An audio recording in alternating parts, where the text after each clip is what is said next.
마태복음 13장 24절부터 43절까지 말씀입니다.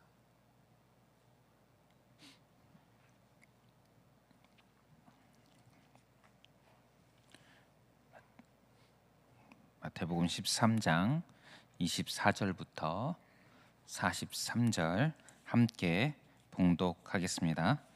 예수께서 그들 앞에 또 비유를 들어 이르시되 천국은 좋은 씨를 제 밭에 뿌린 사람과 같으니 사람들이 잘 때에 그 원수가 와서 곡식 가운데 가라지를 덧뿌리고 갔더니 싹이 나고 결실할 때에 가라지도 보이거늘 집주인의 종들이 와서 말하되 주여 밭에 좋은 씨를 뿌리지 아니하였나이까? 그런데 가라지가 어디서 생겼나이까? 주인이 이르되 원수가 이렇게 하였구나. 종들이 말하되 그러면 우리가 가서 이것을 뽑기를 원하시나이까? 주인이 이르되 가만두라. 가라지를 뽑다가 곡식까지 뽑을까 염려하노라. 둘 다 추수 때까지 함께 자라게 두라. 추수 때에 내가 추수꾼들에게 말하기를 가라지는 먼저 거두어 불사르게 단으로 묶고 곡식은 모아 내 곡간에 넣으라 하리라. 또 비유를 들어 이르시되 천국은 마치 사람이 자기 밭에 갖다 심은 겨자씨 한 알 같으니 이는 모든 씨보다 작은 것이로되 자란 후에는 풀보다 커서 나무가 되매 공중의 새들이 와서 그 가지에 깃들이느니라. 또 비유로 말씀하시되 천국은 마치 여자가 가루 서말 속에 갖다 넣어 전부 부풀게 한 누룩과 같으니라. 예수께서 이 모든 것을 무리에게 비유로 말씀하시고 비유가 아니면 아무것도 말씀하지 아니하셨으니 이는 선지자를 통하여 말씀하신 바 내가 입을 열어 비유로 말하고 창세부터 감추인 것들을 드러내리라 함을 이루려 하심이라. 이에 예수께서 무리를 떠나사 집에 들어가시니 제자들이 나와 이르되 밭에 가라지의 비유를 우리에게 설명하여 주소서. 대답하여 이르시되 좋은 씨를 뿌리는 이는 인자요 밭은 세상이요 좋은 씨는 천국의 아들들이요 가라지는 악한 자의 아들들이요 가라지를 뿌린 원수는 마귀요 추수 때는 세상 끝이요 추수꾼은 천사들이니 그런즉 가라지를 거두어 불에 사르는 것 같이 세상 끝에도 그러하리라. 인자가 그 천사들을 보내리니 그들이 그 나라에서 모두 넘어지게 하는 것과 또 불법을 행하는 자들을 거두어내어 풀무불에 던져 넣으리니 거기서 울며 이를 갈게 되리라. 그때의 의인들은 자기 아버지 나라에서 해와 같이 빛나리라. 귀 있는 자는 들으라. 아멘. 오늘 본문에는 예수님께서 세 가지의 비유를 해주시는 내용이 나옵니다. 그 비유의 주제들은 모두 천국입니다. 24절에 천국은 이렇게 말씀하시며 비유를 하시고 31절에 천국은 마치 33절에 천국은 마치 이 비유들의 주제가 천국, 하나님의 나라라는 것을 알 수가 있습니다. 24절부터 30절에 보면 좋은 씨를 자기 밭에 뿌린 사람에 대한 비유가 나옵니다. 24절을 보면 예수께서 그들 앞에 또 비유를 들어 이르시되 천국은 좋은 씨를 제 밭에 뿌린 사람과 같으니 한 사람이 자신의 밭에 좋은 씨를 뿌렸습니다. 그런데 원수가 와서 몰래 그곳에 가라지를 뿌렸습니다. 종들이 주인에게 묻습니다. 가라지를 뽑기를 원하십니까? 그러니 주인이 말합니다. 30절에 보면 둘 다 추수 때까지 함께 자라게 두라. 추수 때에 내가 추수꾼들에게 말하기를 가라지는 먼저 거두어 불사르게 단으로 묶고 곡식은 모아 내 곡간에 넣으리라. 이렇게 답변을 하는 이야기입니다. 36절부터 보면 예수님께서 제자들에게 이 비유를 설명하십니다. 좋은 씨를 뿌린 이는 인자, 즉 예수님이시죠. 밭은 세상, 좋은 씨는 천국의 아들들, 가라지는 악한 자의 아들들. 가라지를 뿌린 원수는 마귀, 추수 때는 세상 끝, 추수꾼은 천사들이라고 설명을 해 주십니다. 그리고 결론적으로 40절부터 보면 그런즉 가라지를 거두어 불에 사르는 것 같이 세상 끝에도 그러하리라. 인자가 그 천사들을 보내리니 그들이 그 나라에서 모든 넘어지게 하는 것과 또 불법을 행하는 자들을 거두어내어 풀무불에 던져 넣으리니 거기서 울며 이를 갈게 되리라. 그때의 의인들은 자기 아버지 나라에서 해와 같이 빛나리라. 귀 있는 자는 들으라 라고 말씀을 하십니다. 앞서 말씀드렸듯이 이 비유는 천국에 대한, 하나님의 나라에 대한 비유입니다. 천국이 어떤 곳인지를 이 주인을 중심으로 이 비유를 생각해 보았을 때 우리는 알 수가 있습니다. 먼저 천국은 시작이 되었습니다. 주인이 씨를 뿌렸습니다. 예수님께서 오셔서 회개하라, 천국이 왔다 라고 하시며 천국의 도래를 선포하셨습니다. 그리고 천국 복음을 전하셨습니다. 치유하심으로 천국의 모습을 보여주셨습니다. 그리고 십자가의 죽으심과 부활하심으로 우리를 천국의 백성으로 삼아 주셨습니다. 천국은, 하나님의 나라는 시작이 되었습니다. 그리고 또 알 수 있는 것은 추수의 때가 있다는 것입니다. 추수의 때, 즉 주인께서 추수 때에 추수꾼들에게 추수를 명하십니다. 세상에 끝이 있습니다. 예수님께서 재림하십니다. 그때에 온전히 하나님의 나라를 이루실 것입니다. 또한 원수와 가라지가 있습니다. 원수가 가라지를 뿌립니다. 이것은 원수, 즉 마귀가 하나님의 나라를 방해한다는 것을 알 수가 있습니다. 천국이 도래를 합니다. 도래를 하는데 그 진행됨에 있어서 마귀의 속임 또는 마귀의 대적, 마귀의 방해가 함께 있다는 것을 알 수가 있습니다. 그러나 그 모든 것을 주께서 아신다는 것을 발견합니다. 우리 주님께서 모든 것을 알고 계십니다. 곡식을 아시고 가라지를 아시고 가라지가 원수에 의한 것임을 알고 계십니다. 마귀가 어떤 방해를 하는지 다 알고 계심을 발견합니다. 또한 주께서 자신의 백성을 하나도 놓치지 않으신다는 것을 볼 수가 있습니다. 종들이 가라지를 뽑을지 물으니 뽑지 말라 하셨습니다.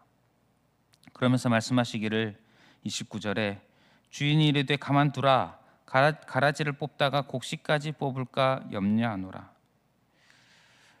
우리가 이 말씀을 보면서 혹시 나도 가라지와 함께 뽑히는 것 아닌가, 조금 잘못하면, 내가 무언가 잘못하면 가라지와 함께 뽑히는 것 아닌가 하고 생각을 한다면 주인을 오해하는 것입니다. 이 부분을 보면 원수의 활동이 매우 제한적이라는 것을 볼 수가 있습니다. 원수는 알곡을 제거하거나 좋은 곡식을 제거하거나 어떤 다른 곳으로 옮겨가는 그런 행위를 하지 못하고 다만 그곳에 가라지를 심을 뿐입니다. 그런데 그런 원수의 방해에도 불구하고 주인은 자신의 곡식을 빼앗기지 않습니다. 원수보다 더 큰 지혜와 능력으로 당신의 곡식을 모두 보존합니다. 그리고 결국 가라지는 다 잘라 뽑아서 불사르고 자신의 곡식은 모두 모아드립니다.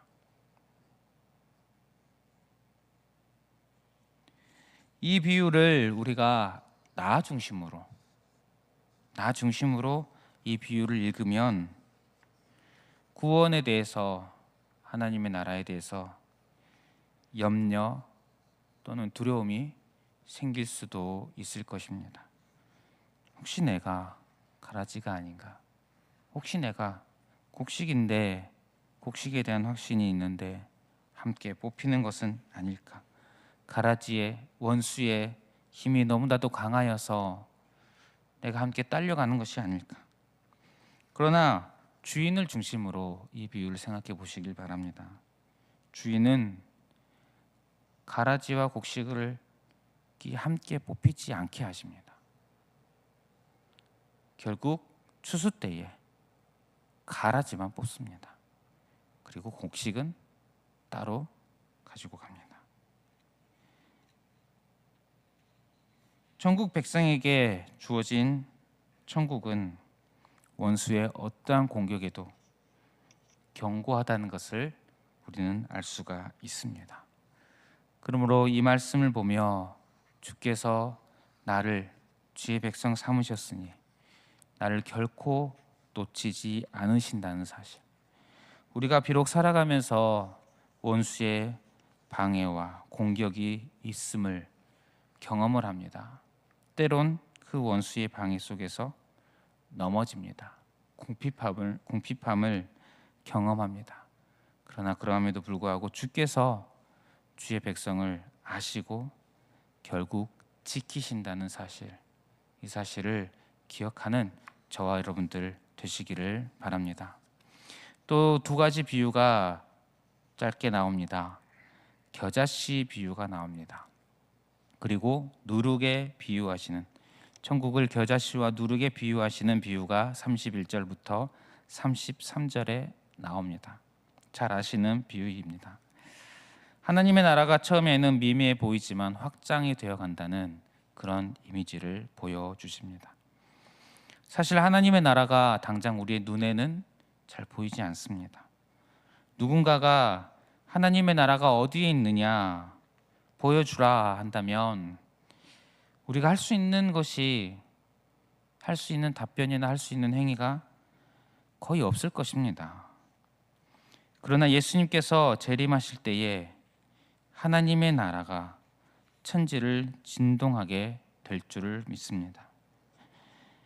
칼빈 선생은 이러한 하나님의 나라의 특성이 우리 성도들에게 힘이 된다고 가르쳤습니다. 주께서 살아계셔서 무한하신 권능의 손으로 하나님의 나라를 확장하고 결국 완성하고 계십니다. 당장 눈에 잘 보이지 않을 수는 있지만 하나님의 나라는 분명히 있습니다. 하나님의 나라는 분명히 임하였고 완성을 향해 가고 계십니다. 그 과정을 주께서 어제도 오늘도 내일도 섭리하고 계십니다. 무한하신 하나님의 섭리의 손이 권능의 하나님의 나라를 완성하고 계십니다. 그러므로 누군가가 하나님의 나라를 바라보는 자들을 보며 비웃을 때에 그 비웃음을 참고 또 그 비웃음에 넘어지지 않고 낙심하지 않고 말씀대로 주를 따라 살아갈 힘이 된다는 것입니다. 당장 어떤 열매가 보이지 않더라도 내가 하나님께서 주신 사명을 성실히 행할 수 있는 동기가 된다는 것입니다. 하나님의 나라는 분명히 확장이 되고 있기 때문에. 그래서 칼빈은 이렇게 말했습니다. 그러므로 말씀의 씨앗이 잠시 동안 막혀 있어 보일지라도 그리스도께서는 경건한 교사들이 기운을 내고 열심을 줄이지 말 것을 명하고 계신다. 힘을 주신다는 것입니다. 낙심할 이유가 없다는 것입니다. 그러니 주께서 주신 사명대로 계속해서 살아가도 된다는 것입니다. 앞서 좋은 씨를 제 밭에 뿌린 사람, 이 비유에서 천국 백성된 우리의 주인은 예수님, 삼위 하나님이십니다. 그분이 우리의 주인이시니 걱정할 것이 무엇이 있겠습니까? 마귀의 그 어떠한 공격에도 우리를 지키시고 당신의 나라를 이루십니다. 우리가 비록 부족하고 주의 뜻대로 모든 것들을 다 행하지 못하고 있을지라도 그런 우리를 끝까지 사랑하시고 붙드셔서 주의 나라를 이루실 줄 믿습니다. 그러니 오늘 이 천국의 비유를 보시며 천국에 대한, 하나님의 나라에 대한 더 강한 확신을 가지시고 소망을 가지시고 기쁨으로 주의 나라를 맛보며 살아가는, 또 주의 나라를 바라보며 살아가는 저와 여러분들 되시기를 축복합니다. 기도하겠습니다. 말씀을 기억하시면서 주의 나라를 소망하며 기쁨으로 오늘을 살게 하소서, 이렇게 기도했으면 좋겠습니다. 또 주어진 기도 제목들을 가지고 기도하시고 개인의 기도 제목으로 기도하겠습니다.